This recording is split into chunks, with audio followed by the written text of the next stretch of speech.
চলতি মাসের 29 তারিখ কোচবিহার 2 নং ব্লকের মধুপুর ধামের আসবার সম্ভাবনা রয়েছে আসামের মুখ্যমন্ত্রী হেমন্ত বিশ্ব শর্মার। প্রতি বছরই বসন্ত পঞ্চমীতে মেলার আসর বসে মধুপুর ধামে, এবারও তার ব্যতিক্রম হচ্ছে না। ইতিমধ্যেই শুরু হয়ে গিয়েছে এই মেলার প্রস্তুতি।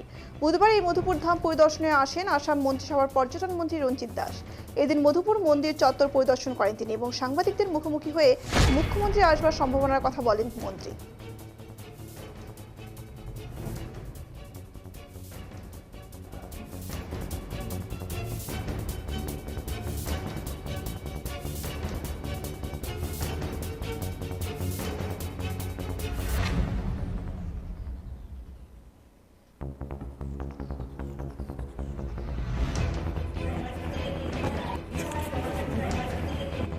মূলগতভাৱে আমাৰ সমগ্ৰ অসমীয়া জাতিটো জগতগুৰু শ্ৰীমন্ত শংকৰদেৱে সমস্ত বিষয় দি থৈ গৈছে।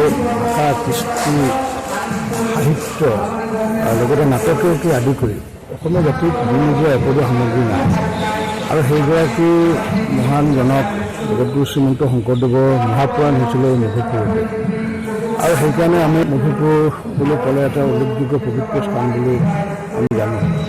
আৰু এই মধুপুৰত ইতিমধ্যে আমাৰ চৰকাৰে সিদ্ধান্ত লৈছে, আমাৰ যি পৰ্যটন বিভাগ আৰু আমাৰ ধুবুৰী যি জিলা প্ৰশাসন, আমি যুটীয়াভাৱে 29, 30, 31 তাৰিখে ইয়াতে আমাৰ মধুপুৰ উৎসৱ পালন কৰা হ'ব। আৰু সেই মধুপুৰ উৎসৱৰ প্ৰথম দিনাখন মাননীয় মুখ্যমন্ত্ৰী ডক্টৰ হিমন্ত বিশ্ব শৰ্মা ডাঙৰীয়া সেইদিনাখন তেখেতে ইয়াতে উপস্থিত থাকিব। আৰু তেখেতৰ লগতে আমাৰ সমগ্ৰ সত্ৰসমূহৰ সত্ৰাধিকাৰ বাসকল, সত্ৰাধিকাৰসকল সকলোৱে ইয়াতে উপস্থিত থাকিব। আৰু সেইদিনাখন সত্ৰাধিকাৰ ডেকা সত্ৰীয়াক মালা নিৰ্মালী প্ৰদান কৰিব। যিহেতু মুখ্যমন্ত্ৰী ডাঙৰীয়া আহিব আৰু যিহেতু মোৰ বিভাগৰ এইটো কাৰ্যসূচী, গতিকে মই আৰু সেইকাৰণে আমাৰ আয়ুক্ত ডাঙৰীয়াই আমি আজি আগতীয়াকৈ মধুপুৰ উৎসৱৰ ব্যৱস্থাপনানো কি এই সন্দৰ্ভত বিতংকৈ আমি আলোচনা কৰিলোঁ। আৰু মই আশা ৰাখিছোঁ যে আমি অন্ততঃ মুখ্যমন্ত্ৰী ডাঙৰীয়া নিজে যিহেতু আহিব, গতিকে আগন্তুক দিনত হয়তো মধুপুৰৰ কাৰণে হয়তো ভাল খবৰ পাম বুলি আমি আশা ৰাখিছোঁ। তেখেতে 29 তাৰিখে আহিব যিহেতু তেখেতৰ মুখেৰে আমি শুনো।